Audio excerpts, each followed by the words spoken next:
Hey guys, welcome to the Reseller Room podcast. We've designed this podcast to help you start or grow your reselling business. So thank you for joining us. So today we have a very special guest. This is Michael. Michael's become good friends with us on the team.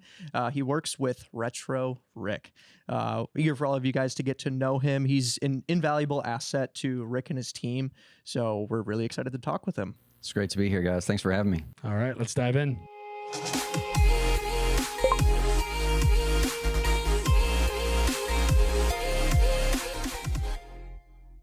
All right. So quick icebreaker question for you, Michael. Talk to us a little bit about what you did for work before you started working with Rick on that team. Okay. Yeah. I was in data management, which is as boring as it sounds. We worked with companies on marketing campaigns, which was actually great, understanding how to like talk to different clients and that sort of thing. And then I got hired on to start a couple of small businesses in town. So I was actually in the process of building those businesses when Rick came calling. So he's like, "Hey, help me build my small business. Please help." That's awesome. How about you, Skylar? What were you doing before Chase came and knocking? I was working with the elderly at an adult daycare. Describe your job a little bit for the people that don't know. So I was an activities director. So I would plan all of the fun stuff to bring life enrichment to people over 18 that maybe had mental disabilities or people with Alzheimer's, dementia, war veterans, or people that just wanted to have a social life. And so plan games, pay like singers to come in and perform old time music and things like that. It was a lot of fun. All right. So today we're going to talk a little bit about what it looks like to kind of be that second chair in a small business. Obviously, both of you guys work for someone who started this thing, kind of built it from the ground up, and you guys have come in to kind of help take that business and the various aspects to the next level. So I'd love to just hear from both of you. We'll start with Skylar on where was the business at before you came on, and then what kind of led up to you and Chase kind of starting to work together? I've been working with Chase for about 4 years. When I started, brother Dave had actually just left to work for you. Because I hired him. Yeah, you stole him. And so I was just kind of thinking about leaving my other job. And then Chase called and was like, "Hey, I have a crazy question for you. Do you want to work for me?" I was just like, "Oh, what would the job look like?" And I had gone out garage sailing with Chase in the past. I knew about the business. So he's in the basement of his current house at the time doing eBay, a little bit of Amazon. Whatnot wasn't even in the picture yet. It was just going out to garage sales, going out to game stores, sourcing what we could to then sell the following week. So at the time, I think the channel had around 20,000 subscribers. So I, at my old job, had just been learning marketing because COVID hit. And so all these people are in a facility because we had two parts of the facility, long-term care and adult daycare. The long-term care side was still open, but nobody could talk to anybody. So I was like, okay, how do I learn how to edit and make videos of these people so I can send it to their families so they can interact with them? And so from there, and I'd always made YouTube videos or like just videos as a kid. And so I loved just slowly developing my skills, and I was posting videos on my own channel. I was talking to Chase about it just like casually because we were friends, and it just ended up being the perfect fit of like business and marketing side that I was kind of learning on my own, and then the editing skills required to take over the channel after David left. So it would be edit on, Fridays, get 1 or 2 videos done, sell the rest of the week, or go out and hunt.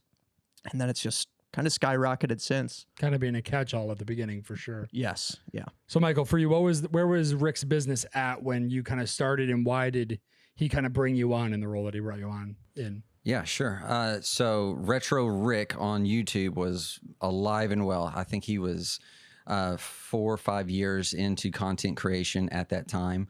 And he had just bought the business. He was a couple of months into the new business when he had assembled a little bit of a team. He had some of the residual workers that had kind of grandfathered in. He had a business manager that was there, but he kind of began to find that all at once, like, there were a lot of plates spinning. He kind of had his other job that he was doing. So when couple months into his store purchase, that's when he began to start talking to in my direction. We had known each other back in college, and we had kind of like bumped into each other. Our paths had kind of crossed back and forth. So the management load of it all was kind of starting to, that water level starting to raise for him. And Yeah. So yeah, he from the management side, he, in his words, he wanted to be able to like get his hands around both the business, the content creation, all of it. And he was just having a hard time getting there. And so he wanted to bring in somebody he had kind of started a second channel. He's like, I want to know what I can do with that. I need to promote the main channel, and then I need to know kind of what's going on and have a pulse at the store as well. I remember Rick and Chase on the phone talking about like finding someone like you. Yeah. And then just the phone calls after of just like, I've got him. He's perfect. I know him. I've known him for a while, and just like all this stuff. So it's awesome to just see that just in the background come to fruition and now get to know you. Yeah, it's an interesting role because, I mean, every day the job can change. You have some of the similar things that you do. You'll edit a video, and you know that you're going to have to go out on the hunt. But I mean, in Rick's world especially, I mean, he's going in so many different directions. Like, you never know what the day is going to hold or what fire that you're going to have to put out that day. So it's a lot of fun. It really is. What skill sets do you think that you brought to the business that ended up being beneficial? Because obviously, coming on, I mean, you came on towards the beginning of the store launching, and then the YouTube channel has obviously continued to grow, not only the main channel, but also his secondary platforms. What skill sets or experience do you felt like you kind of brought that helped complement what Rick had? Yeah. So I had some experience in public relations. I understood how to manage a brand. And then I've got like some handyman experience. So this like random stuff around the store is like, can we take that wall down, or can we do this? And then I've had experience in managing like large scale events. So I worked at a college and did like housing and student activities for a long time.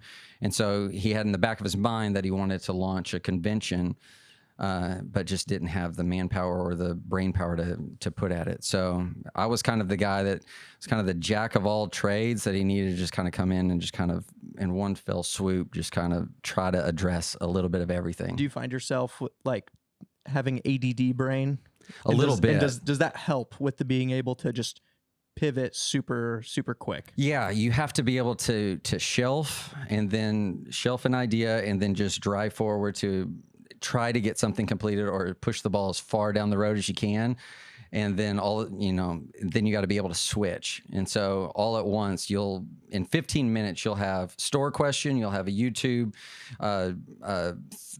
thought process on titles and where we need to go with content. And then you're like, oh, this person's got a question about the convention. And so you got to be able to move very, very quickly through all of those. Well, both of you guys came in working for people that are pretty high drive, high passion individuals who work a lot, get a lot done, and are really good at what they do. Obviously, anytime you bring someone else on a team and you're starting to delegate some responsibility, there's bound to be some growing pains in that. I mean, different personalities coming together, trying to build something. What was that like? We'll start with you, Skylar. Like, what was it like for you coming in and kind of learning to work well with Chase? Yeah, and since it was just us at the time in the basement, it was really interesting. So I saw the potential in content, so I'd have to push a bit for, hey, can I get some more time to edit this? Or I'd just be like, I'm just gonna do this on my own time and make this a great Chase video. is such an efficiency guy. Yeah, like so old. I don't know if you know this. So Chase he'd record video like seven years ago. It'd be like, I'm giving myself 30 minutes to edit this. That's it. Whoa. Yeah, and so and so when I came on, it was like you have 2 to 3 hours to edit this video. Wow. And it's like you throw it at any editor, it's 8 to 12 hour editor or something like that. So it was more like how do we slowly make those steps in higher production, and always trying to find a way to like totally respecting the vision that Chase has, and like how can you push them to grow or try something maybe out of comfort zone, or like let's take a risk here, or let's try this. And Thayne, you saw a lot of it firsthand because you're great friends with Chase, and we've had a lot of talks, and and now being a bigger team, seeing everybody have ownership of certain things, and interacting and just aligning vision with Chase is always fun. Like, it's great to just have a big team that can bring a ton of ideas to the table now. Well, that's been one of the things with, especially you and your role, is early on, content was, Chase is a very business-minded person. So he likes working on the business and processing and listing and shipping, and that's where his priority was. And a lot of times, And YouTube videos like lost money. yes, oh yeah, Like they were not profitable. No, at Yeah. first either. Yeah. And but when you came on, there was just that little bit of trust that he kind of gave to you, and it took a little bit of time, but over time he got to see a return on that. Mhm. And now content's in a drastically different place I mean, because you came on. I mean, I think every year YouTube has roughly doubled. Yeah. Which, like, that was great for me because I'm like, oh, I guess I'm doing something right. That's good. And Chase is happy, so that's better. And from there, I think the ease of investing time into something like that, because it can almost seem fruitless, but then years later you get, I've been watching your videos for 3 years. Yeah. I'm going to sell you my collection because I've watched you forever, and I'm sure you guys have the exact same thing that Yeah. that What was that relationship like for you and Rick early on? Like, what were some of the growing pains or just things that you guys worked through to kind of get to the place you are now? Yeah. So for us, it was a lot of like scheduling out time. Like Rick would have like a large trade come in, and so he's like neck deep in games and trying to work through that. And I'm like, hey, like we've got this business that we're really needing to get some answers back to them, and so understanding and reading Rick to know when he's good to talk to, when he's good to, like, I need you to pull over to the side and let's talk through business. And when it's like he's focused, he's driving towards something, don't disrupt him at that point in time, or it like throws off his entire mindset. So for us, it was when Rick's kind of driving towards something, just let him go.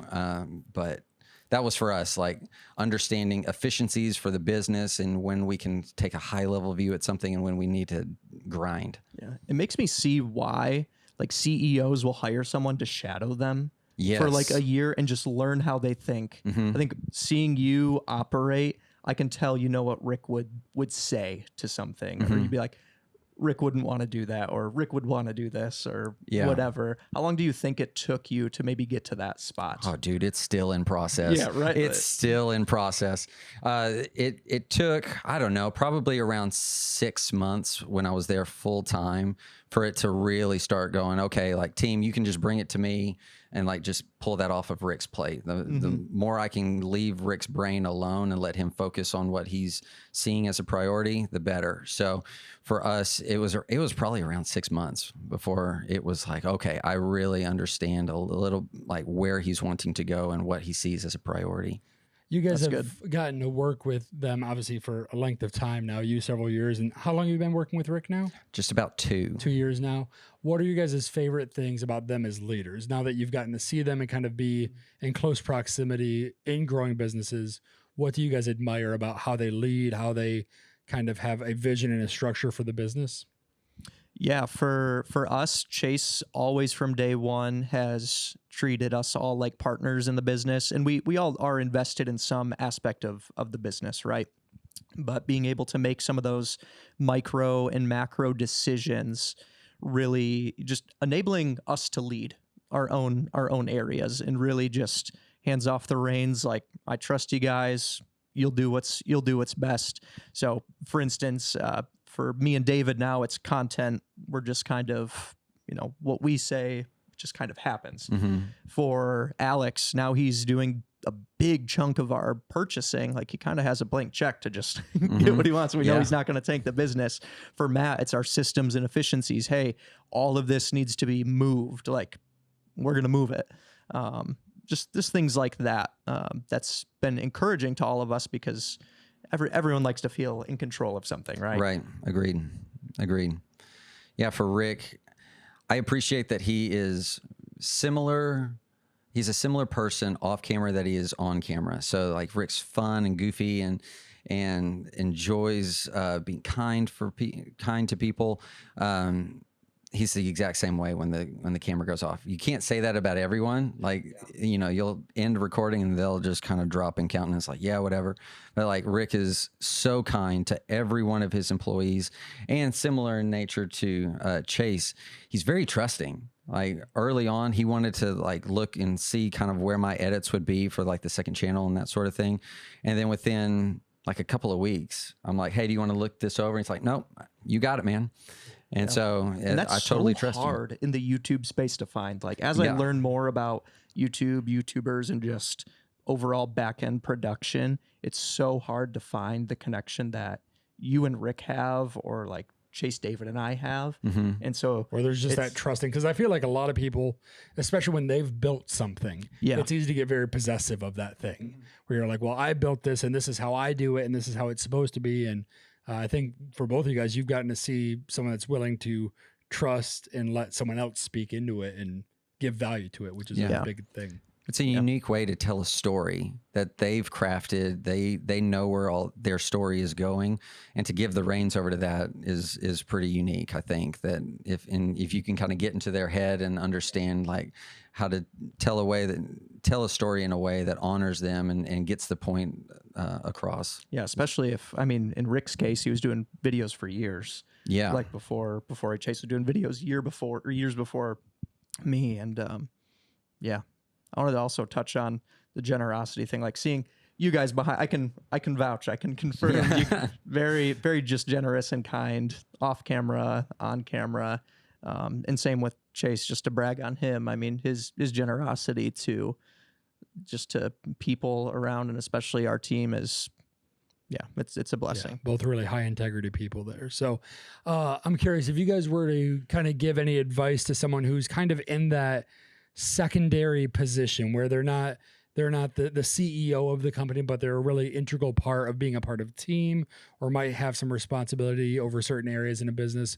What advice would you give to them as they try to serve not only the person that is running the business, but also just the business well as a whole? Yeah. I think, Michael, you said it kind of already. It's what can I take off of their plate and put onto mine? And that's always going to change. They might have 5 totally different things going on. All right, how can I take 3 of them off your plate? And those 5 things are changing every day. Right. And that just requires good communication as well. I think that's a very, very important thing, especially in that role. I mean, how often do you and Rick talk on a day-to-day basis? All the time. Yeah, like it's Every day. so hard to, I think, go on, especially in like just in that relationship without talking and without trying to hash things out or figure things out, or even sit down and have hard conversations about here's what needs to happen, or here's where things might need to go. So from my end of things, there's certain things that Rick is the only person that can do it. Everything else, like you said, you want to pull everything off. And, you know, for him, he operates best when he doesn't have to think through what the rest of the team is doing, where the business is going, and he just that just adds stress, and it just eats it at the owners for a long period of time. So just everything that you can do to just complete their puzzle piece and understanding them as a person. And sometimes you'll know something about them that they don't fully know about themselves. And you're just like, I'm just going to cover that and make sure that that's good. Yep. And then he doesn't even know that it's like, oh yeah, this is all going so beautifully. And it's like, yeah, it's really cool that that's working out that way. It's amazing how that worked out that way. It just happened, man. It's so cool. It's like the funny analogy with like, I don't do my laundry. It just winds up in my drawers. Yeah. It just goes from the hamper. It's magic. Magic bin. It's back folded in my drawer. It works out every time. Well, I think that's such a big deal. Is there's just a level of attentiveness that a good kind of second person brings. Is they'll see things even before that person will see things. Right. Yeah. And with the communication side, like, so in my role that I have outside of the reselling world, is like, that is my entire existence of my job, is just like reading between the lines before it becomes an issue, like trying to get to the solution before it's even recognized. And I think it's a really big deal if you're going to serve someone well in that capacity, is because you probably, both of you, have conversations with Rick or with Chase that other members of even their own team aren't having. Right. Like you get to have different dialogues and different level of kind of vulnerability and exposure to their brain. And you kind of learn to see the world through their lens a little bit. And that's really helpful in kind of leading a business well. Yeah, I think it's always good. If Chase has gone on vacation, I don't try to replace Chase, but when people bring up stuff, I find myself not intentionally doing it, but just responding like Chase would. I'm like, oh yeah. I'm just like, well, what about this? Or I'm not sure if we should do this, or like, hey, let's do this. Just filling in the gap there. Do you find yourself doing all the the same? time, man, all the time, especially for the store. I mean, Rick will field dozens and dozens of questions within an hour's time. Yeah. A lot of times because he likes being down on the floor, and he's so approachable that the team's like, oh, hey, what do you think about, just repricing this with a different sticker? And it's just like, he doesn't care. Like, let's organize an effort to just streamline things past Rick just a little bit and not bog his mind down. But he's so approachable. Like keep the majors, the minors, and the minors. Yeah. Well, hey guys, thanks for joining us. Thank you, Michael, for joining us. We really valued this conversation and hope that you guys enjoyed this conversation as well. If you want to talk more about this, Skylar is actually going to be leading a Discord call in our Discord. You can check that link down below. Join us there. Hope you guys had a good time, and we will catch you on the next one. Peace. See ya.